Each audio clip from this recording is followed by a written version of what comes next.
பூஜ்யாய Sri ராகவேந்திராய சத்யதர்ம ரதாயச பஜதாம் கல்பவருட்சாய நமதாம் காமதேனவே. Sri Raghavendra YouTube channel நேயர்களுக்கு சைதை ராஜாவின் அன்பான வணக்கங்கள். நாம் இப்பொழுது இந்த எபிசோடில் வார ராசி பலன்கள் வாக்கிய பஞ்சாங்க அடிப்படையில் ஜனவரி 29 முதல் பிப்ரவரி 4ஆம் தேதி வரைக்கும் உள்ளடக்கிய நாட்களுக்கு கிரகங்கள் ஒவ்வொரு ராசிக்கும் எப்பேற்பட்ட பலன்களை வழங்கப் போகிறது என்பதை பார்க்கலாம் வாங்க. இந்த வாரம் முழுவதும் தேய்பிறை நாட்களே. அதற்கு முன் எங்களுடைய சேனலை பார்த்து கொண்டிருக்கும் அன்பர்கள் இதுவரைக்கும் சப்ஸ்கிரைப் செய்யாதவர்கள் சப்ஸ்கிரைப் செய்து கொள்ளும்படி கேட்டுக்கொள்கிறோம். ரைட் சைடில் சப்ஸ்கிரைப் இருக்கும், பெல் பட்டன் இருக்கும், ரெண்டுத்தையும் ப்ரெஸ் பண்ணிங்கன்னா அடுத்த நொடியே எங்களுடைய வீடியோ உங்களை நோக்கி வர துவங்கிவிடும். வாங்க ராசிக்குள் செல்லலாம். கடக ராசியில் பிறந்தவர்களுக்கு இந்த வாரம் எப்படி இருக்க போகுது அப்படின்னு பார்த்தீங்கன்னா, புனர்பூசம் 4ஆம் பாதம், பூசம் ஆயில்ய நட்சத்திரம் உள்ளடக்கியது. இந்த கடக ராசியில் பிறந்த அன்பர்கள் கடல் கடந்து போகிறதுக்கான வாய்ப்புகள் உங்கள் ஜனனகால தசாபுத்தி அடிப்படையில் இருக்கும் பட்சத்தில்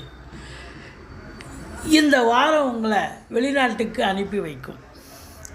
பொருளாதாரத்தில் நல்ல ஒரு சிறப்பான ஒரு அம்சத்தை பார்க்க போகிறீர்கள்.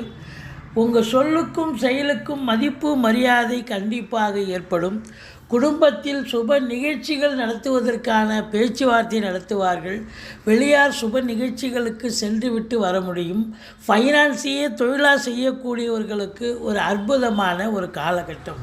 வாக்கினை தொழிலாக கொண்டு செயல்படும் இந்த ராசி அன்பர்கள், அதாவது ஆசிரியர் பெருமக்கள், ஜோதிடர்கள், வழக்கறிஞர்கள், இது போன்ற அன்பர்களுக்கு பார்த்திங்கன்னு சொன்னால் சிறப்பான ஒரு வாரம். தன்னுடைய திறமையை வெளிப்படுத்தி ரெகக்னேஷன் கிடைக்கக்கூடிய ஒரு அமைப்பு இருக்குது. ரெமுனரேஷனும் கண்டிப்பாக கிடைக்கும். 3ஆம் இடத்துல கேது இருந்தால் எல்லாமே நல்லதாகவே நடக்கும், ஆனால் லேட்டாக நடக்கும். இளைய சகோதர சகோதரிகளுக்கும் ஆகாது. ஃபஸ்ட்டு அட்டம்ப்டில் ஜெயிக்க முடியலனாலும் அடுத்த அட்டம்ப்டில் கண்டிப்பாக ஜெயிப்பீங்க. அதாவது 11th ஹவரில் ஜெயிப்பான்னு சொல்லுவாங்க இல்லையா, அதுபோல தான் இந்த கேது பகவான் உங்களுக்கு 3ஆம் இடத்துல இருக்க கொடுத்து வைக்கணும். விபரீத ராஜயோகத்தை தருவார். 4ஆம் இடம் என்று சொல்லக்கூடிய இடம் அப்படின்னு பார்த்தீங்கன்னு சொன்னால் குரு பார்வையில் இருக்கிறது. வண்டி வாகனங்கள் ஆதாயத்தை தரும். முதல்ல அது சுக்கிரனுடைய வீடு. அப்போ சுக்கிரனுடைய வீடுனா கலைத்துறையில் வேலை பார்க்கக்கூடியவர்கள், அழகு நிலையங்கள் வைத்திருப்பவர்கள், இன்டீரியர் டெக்கரேஷன் வைத்திருப்பவர்கள், சினிமா மற்றும் தொலைக்காட்சி பிரிவில் பணியாற்றக்கூடியவர்கள், ஃபைனான்ஸ் நிறுவனம், நிதி நிறுவனம், மற்றபடி இன்சூரன்ஸு, வங்கிகள் போன்றவற்றில் பணிபுரியும் அன்பர்களுக்கு ஒரு உன்னதமான ஒரு காலகட்டமாக இது அமையப்போகிறது என்று சொன்னால் மிகையாகாது. வண்டி வாகனங்களை வச்சு பொழப்பு நடத்தக்கூடியவர்களுக்கு நல்ல அற்புதமாக சம்பாத்தியத்தை பார்க்க போகிறீங்க. தாய் வழி சொந்தங்களால் அனுகூலம். உங்கள் சுகஸ்தானம் திருப்திகரமாக இருக்குது. இந்த வாரம் நீங்கள் ரொம்ப சுகவாசியாக இருப்பீர்கள். என்னங்க அஷ்டமத்து சனி நடக்குது, எங்களுக்கு போய் நாங்கள் சுகவாசியாக இருப்போம்னு சொல்கிறீங்களே அப்படின்னா கண்டிப்பாக அதான். ஏன்னா 4ஆம் இடம் என்பது சுகஸ்தானம், கல்வி ஸ்தானம். கல்வி பயிலும் மாணவ செல்வங்கள் நல்லா படிப்பாங்க. 5ஆம் இடத்தை சனி பகவான் பார்க்கிறார். உங்களுடைய பிள்ளைகளுக்கு ஏதாவது இடர்பாடுகள் வரலாம். குலதெய்வ வழிபாடு செய்யுங்கள். பூர்வீகத்தில் ஏதாவது பிரச்சனைகள் வரக்கூடிய அமைப்பு இருக்குது அப்படின்னு சொல்கிறோம். மற்றபடி எதிரிகள் ஓடி ஒளிவார்கள். கடன் சுமை படிப்படியாக குறையும். கோர்ட்டில் கேஸ் எதாக இருந்தால் உங்களுக்கு சாதகமாக தீர்ப்பு வரும். சொந்த தொழில் செய்யக்கூடிய அன்பர்களுக்கு நம்பிக்கைக்கு பாத்திரமான பணியாளர்கள் கிடைப்பார்கள். தொட்டதெல்லாம் தொடங்கும். வெற்றி ஸ்தானம். ஏதாவது இன்டர்வியூவில் நீங்கள் அட்டன் பண்ணுறீங்க, இல்லை ஸ்போர்ட்ஸில் கலந்துக்கிறீங்கன்னு சொன்னால் நீங்கள் கண்டிப்பாக நீங்கள் ஜெயிக்கக்கூடிய ஒரு அமைப்பு நிச்சயமாக இருக்குது.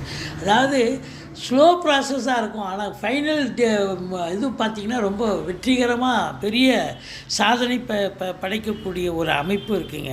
உங்களை பொறுத்தவரை 2ஆம் இடத்து அதிபதி 7ல் அமர்ந்திருக்கிறார். ஆதலால் சூரியன் புதன் சேர்க்கை.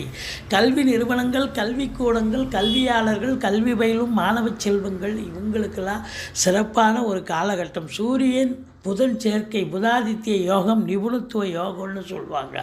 அப்போ ஆசிரியர்கள், பட்டதாரி ஆசிரியர்கள், மற்றபடி professors, university, deemed university, school இதில் பணியாற்றக்கூடியவர்களுக்கெல்லாம் இந்த வாரம் மிக மிக உன்னதமான ஒரு வாரமாக விளங்கப் போகிறது. 8ஆம் இடத்தில் சனி பகவான் இருந்தாலும் ஆட்சி பீடம் மூல திரிகோண வீடு.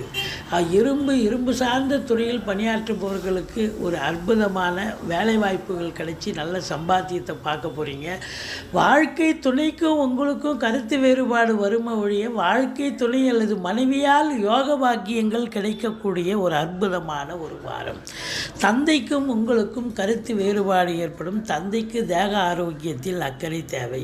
வெளிநாடு செல்லவிருக்கும் அன்பர்கள் தாராளமாக செல்லலாம். உள்நாட்டு வாணிபம், வெளிநாட்டு வாணிபம், ஏற்றுமதி இறக்குமதியாளர்கள், ஷேர் மார்க்கெட்டில் இன்வெஸ்ட் பண்ணுறவங்க, ஸ்பெக்குலேஷன் பண்ணுறவங்க, ஆன்லைன் பிஸ்னஸ் பண்ணுறவங்க, ஹோட்டல் பிஸ்னஸ் பண்ணுறவங்க, இவங்களுக்கெல்லாம் ரொம்ப சிறப்பாக இருக்கும். அதாவது இந்த டூரிஸ்ட்டு பிளேஸில் இந்த லாட்ஜி இது மாதிரி கட்டி அதை ரெண்ட்டுக்கு இது பண்ணுறவங்க, அதில் ஷாப்பிங் காம்ப்ளெக்ஸ் வச்சுருக்கிறவங்க, கடைகள் வச்சு நடத்தக்கூடியவர்கள், நடைபாதை வியாபாரிகளாக கூட இருக்கலாம்.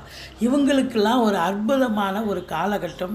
மொத்தத்தில் பார்க்கும்பொழுது 10ஆம் இடத்துல குரு இருந்தால் பதவி பறி போகும்னு சொல்லுவாங்க. அது என்ன வாரமாக பறி போக போகுது? போன வாரம் போச்சுன்னா இந்த வாரம் எப்படி போகும்?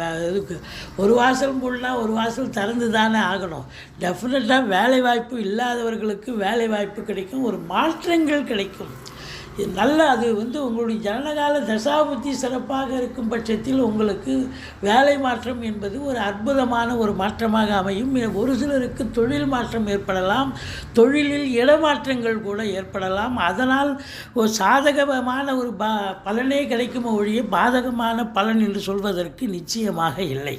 11ஆம் இடத்து அதிபதி உங்களுக்கு 6ஆம் இடத்தில் இருந்தாலும் குரு பார்வையில் இருப்பதால் இது ரொம்ப ரொம்ப அமக்கலமான ஒரு காலகட்டமாக இது அமையப்போகிறது. சினிமா இண்டஸ்ட்ரியில் வேலை பார்க்குறவங்க இவங்களுக்கெல்லாம் போட்டி பந்தயங்கள்னு, அதாவது போட்டி பொறாமைகள்னு இருக்கும். நீயா நானான்ற அளவுக்கு ஒருத்தருக்கு இதுவாக ரேட்டிங்கில் இருந்தாலும் வாய்ப்புகள் கதவை தட்டும். நல்ல போட்டி ஆரோக்கியமான ஒரு போட்டியாக அமர்ந்து உங்களுக்கு வெற்றி வாய்ப்பை பெற செய்துவிடும் அப்படின்னு சொல்கிறோம்.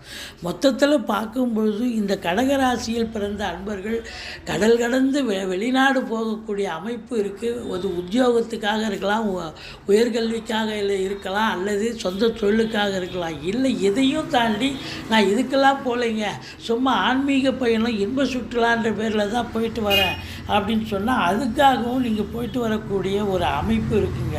மொத்தத்தில் பார்க்கும் பொழுது இந்த ராசியில் பிறந்த அன்பர்கள் நீங்கள் வணங்க வேண்டிய தெய்வம் அப்படின்னு பார்த்தீங்கன்னா துர்க்கையை வழிபாடு செய்யுங்கள், முருகப்பெருமானை வணங்குங்கள். ஏன்னா முருகன் உங்களுக்கு அதை செவ்வாய் பரிவர்த்தனை யோகத்தில் ஆட்சி பெறுகிறார். காவல்துறை, தீயணைப்புத்துறை, மருத்துவத்துறை, இராணுவத்துறை, உயர்கல்வி போன்ற துறையில் பணிபுரியும் அன்பர்கள் ரொம்ப அமக்கலமாக இருப்பீங்க. நல்ல பேர் எடுக்கக்கூடிய காலகட்டம். எங்களுடைய வீடியோ பிடிச்சிருந்தால் லைக் பண்ணுங்கள், ஷேர் பண்ணுங்கள், சப்ஸ்கிரைப் பண்ணுங்கள். மறக்காமல் சப்ஸ்கிரைப் பண்ணுங்கள். நன்றி. வாழ்க வளமுடன்.